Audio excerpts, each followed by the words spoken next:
भगवान कन्हैया ने गुरु माता से कहा है माँ सुदामा हमारे साथ में है, तो चलते वक्त गुरु माता ने सुदामा को थोड़े से चना दे दिए और कहा कि सुदामा ये चना को ले जाओ, जब भूख लगे तो दोनों भैया आपस में बांट के खा लेना। चल दिए, जंगल के नजदीक पहुंचे, किस्मत ने साथ छोड़ दिया। नतीजा ये हुआ कि बड़ी भयंकर आंधी आ गई, बड़े बड़े तूफानों से बड़े बड़े वृक्ष टकरा करके जमीन पर गिर रहे हैं कि लकड़ी लाने में उन्हें और मगरी हो गई शाम और पानी भी पड़ने लगा, लौट न पाए। जब महाराज शाम हो गई, कन्हैया लौट नहीं पाए, तो बट वृक्ष पर चढ़े हैं, क्या देखा है नीचे से कि सुदामा जो चनों को लाए थे और सुदामा ने चनों को चावना शुरू कर दिया। और भगवान ने जैसे कटकट का शब्द सुनाई दिया तो जवाब दिया सुदामा भैया, अरे लगता है तुम कुछ खा रहे हो, अगर कुछ खाने के लिए हो तो भैया मुझे भी दे दे। जब से तू आया है तब से मैं भी आया हूँ, क्योंकि मुझे बड़ी तेजी से भूख लगी है। और कन्हैया सुदामा से समझाते हुए बोले भैया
भैया, कन्हैया ने जवाब दिया सुदामा भैया क्या है मुझे भी दे दे।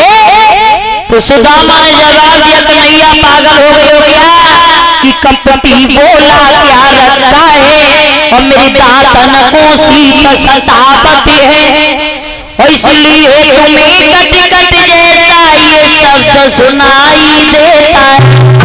जवाब दिया कन्हैया, अरे इतनी तेजी से बारिश हो गई और सर्दी की वजह से मेरी दांत ही बज रही है, लेकिन श्याम मैं कुछ खा नहीं रहा हूं। झूठ बोल गए, थोड़े से चनों के ऊपर झूठ बोल गए।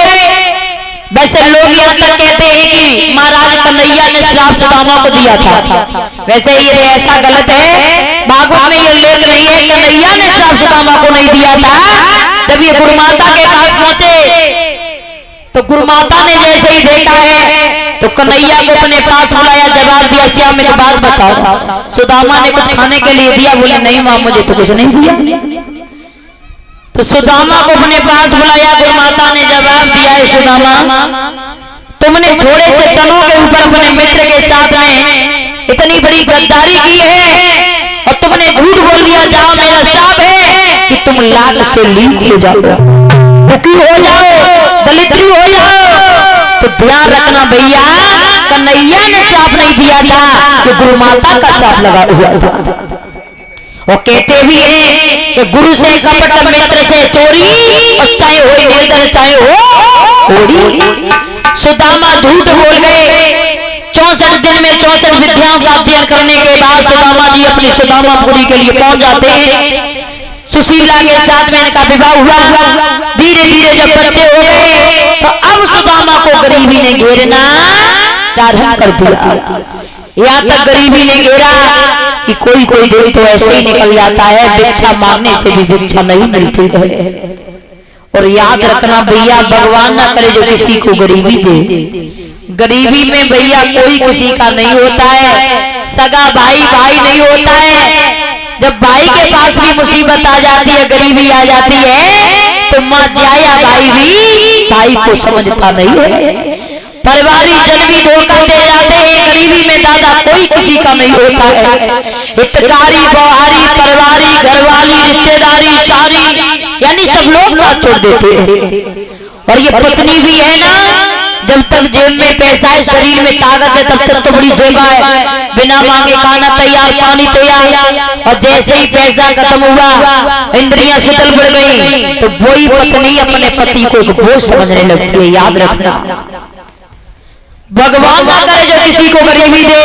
बनी के चेहरे पर लाखों निशान हो जाते हैं, बनी के चेहरे पर लाखों निशान होते हैं, और जब बनी बिगड़ जाती है तो दुश्मन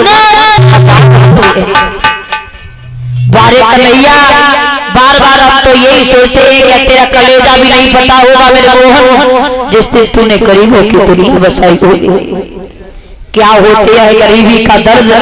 अरे होने के दिल से पूछो जो गरीबों की गलियों से होकर के आए हैं, क्या दर्द है भैया गरीबी का।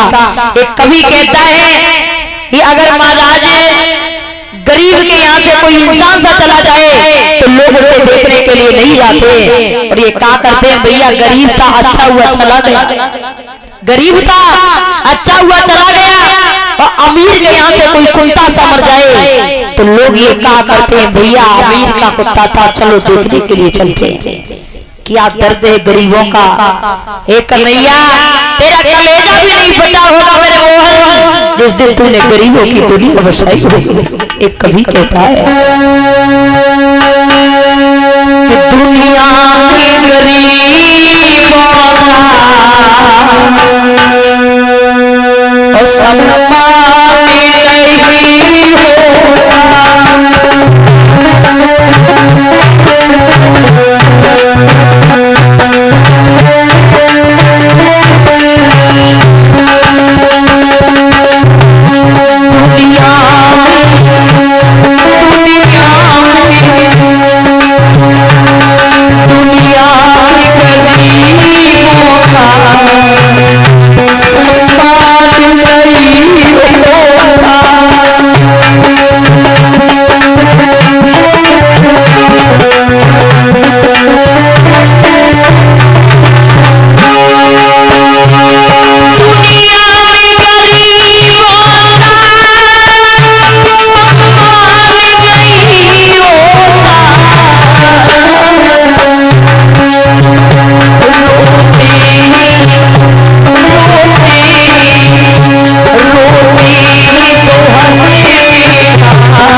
गरीबी में कोई किसी का नहीं होता है दादा।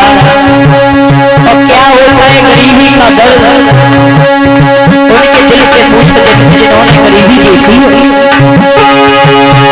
यदि अमीर मर जाए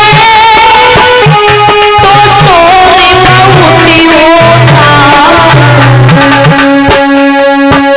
यदि गरीब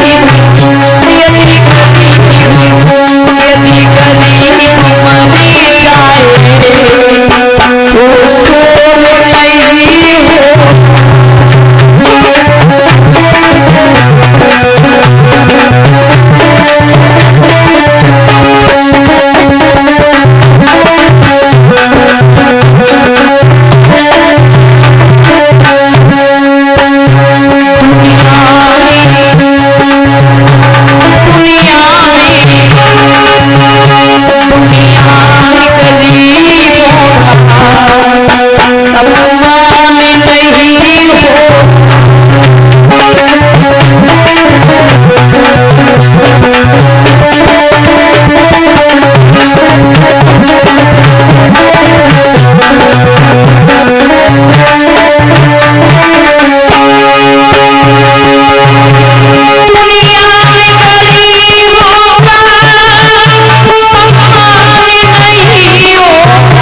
याद रखना भैया क्या होता है गरीबी का दर्द। जिसे सुबह भोजन मिल जाए तो शाम की इच्छा नहीं रहती है मुझे भोजन मिलेगा या नहीं। भगवान ना करे जो किसी को गरीबी दे।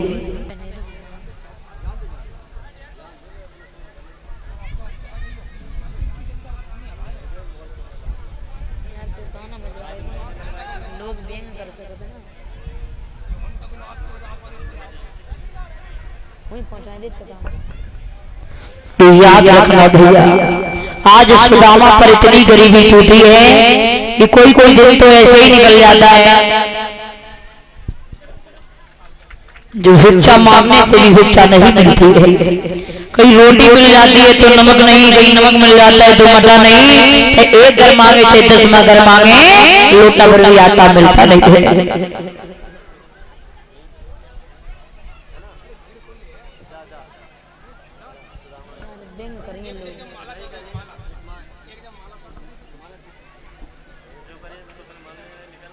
तो याद रखना भैया एक बार भामनी ने जवाब दिया सुदामा से कहा है स्वामी अरे क्या बात है जो भगवान ने इतना दुख दिया है।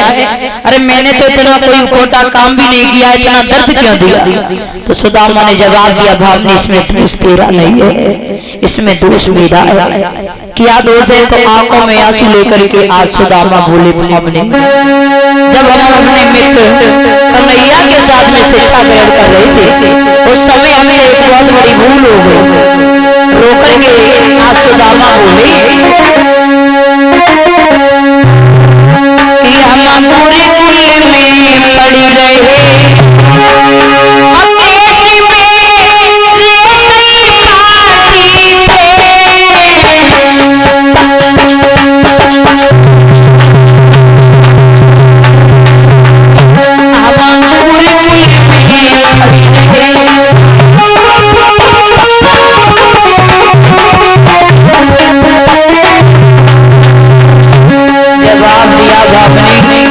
इसमें दोष तेरा नहीं है।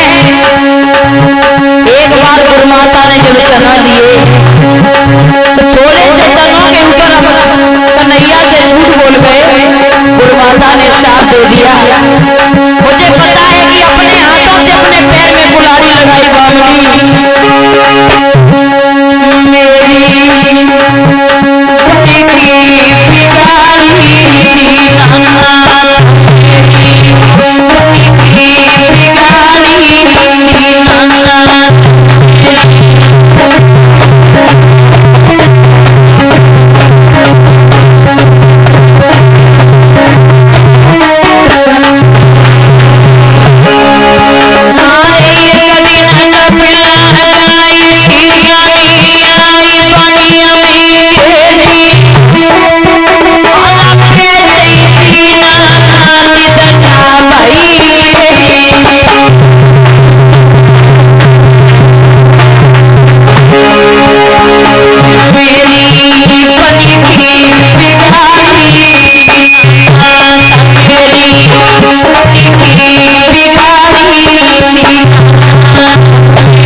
मेरी सारा हाल बताया। तो भामनी ने जवाब दिया स्वामी 3 लोग के नाम से बोल करके आप सुख लेना चाहते हो। अरे चले जाओ कन्हैया से धन मत मांगना दौलत मांगना सिर्फ अपनी गलती की क्षमा मांग के चले जाओ। जवाब दिया भामनी पागल हो गई हो। गुड़िया मित्र के यहाँ जाया जाता है तो कुछ छोटी मोटी भेंट होनी चाहिए। तो भामनी ने जवाब दिया आप चिंता ना करो। आज भामनी पूरे गांव में घूमी किसी ने जब कुछ नहीं दिया निराश होकर के जिस समय आ रही थी तो बहन ने अपने पास बुला लिया। टूटे से चावल पड़े थे वही आज हाथों में दे दिए। भामनी ने चावलों को साफ करके सुदामा के हाथ में दिए और जवाब दिया स्वामी चले जाओ और कन्हैया से जाते जाते मेरी नमस्ते बोल लेना। और आज सुदामा जी महाराज पास से चले हैं। पंदलों को हाथ में लिया बगल में दबा करके और आज पैरों में जूते भी नहीं हैं तन पर फटे वस्त्र धारण किए हैं। और जब सुदामा चलेंगे तो क्या हाल था सुदामा का ध्यान देंगे सभी माताएं। सुदामा की बड़ी सुंदर सी झांकी आप लोगों को समझ में आने वाली है। और ध्यान देके सुने कोई भी माताएं कि चली भैया बल दवाई कि चली भैया दवाई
ध्यान रखना भैया।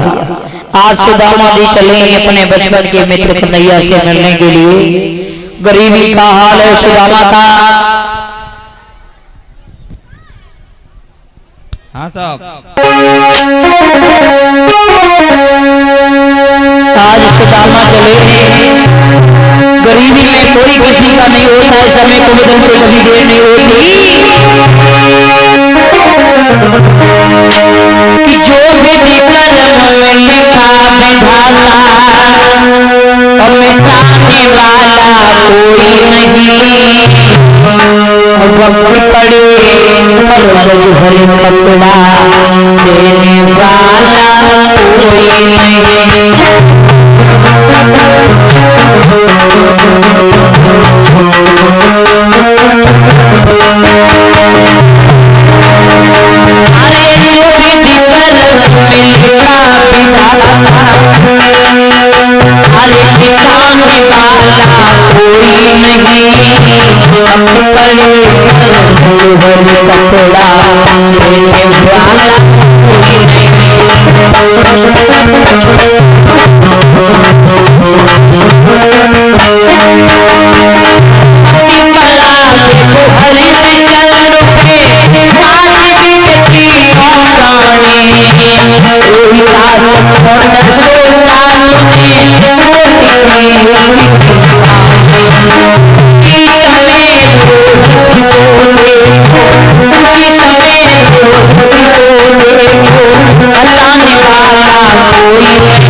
बसाने मुझे तू बता कन्हैया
रोया भैया आज सुदामा का बुरा हाल है। आज जाकर के जैसे ही महाराज द्वारका में पहुंचे द्वारपालों से कहा है भैया जाकर के कन्हैया से कह दो उनका बचपन का मित्र सुदामा उनसे मिलने के लिए आया है। द्वारपालों ने जवाब दिया तुम कन्हैया के मित्र नहीं हो सकते हो, क्योंकि श्याम के मित्र जब आया करते हैं तो विमानों पे आया करते हैं, तुम्हारे पैरों में जूते भी नहीं है, तुम कन्हैया के मित्र नहीं हो, तुम चले जाओ। बार बार कन्हैया का नाम लिया है। सुदामा ने द्वारपालों से कहा है तुम निराश होकर के चले हैं, तो एक द्वारपाल ने जवाब दिया सुदामा भैया आप रो नहीं। जाकर के कन्हैया से कहा है श्याम अपना नाम सुदामा बता रहा है तो तुम्हें अपना मित्र बता रहा है। सुदामा का नाम जैसे ही सुना है तो आज कन्हैया वहां से बात खड़े हुए जाकर के जेठ भरली ये कह नहीं सकते हैं कि सुदामा पहले मिले या फिर कन्हैया। जेठ भरने के बाद कन्हैया सुदामा को ले गए, बड़े सुंदर से आसन पर विराजमान किया, पद कमलों को धोया और जवाब दिया सुदामा भैया एक बात बताओ इतने दिन तुम कहाँ रहे भैया, कभी दर्शन भी नहीं दिए और तुम आए हो तो हमारी भाभी ने कुछ हमारे लिए जरूर भेजा होगा। तो सुदामा ने जवाब दिया मन में पहले विचार करते रहे इतना बड़ा राजा है और ये चावल देने में हमें बड़ी शर्म आएगी तो हम चावल नहीं देंगे हम झूठ बोल देंगे। तो सुदामा ने जवाब दिया है कन्हैया भैया अरे क्या रखा है तेरी भाभी के पास, क्या देगी तेरी भाभी। कन्हैया मन ही मन में सोचने लगे बारे सुदामा भैया तेरे कर्म सब हो गए लेकिन पुरानी वाली आदत अभी नहीं छोड़ी। जब पट्टा दे करके आज सुदामा के जो चावलों की पोटली रखे थे वो खींच ली, अब भगवान कन्हैया आज चावल छापना प्रारंभ करने हुए।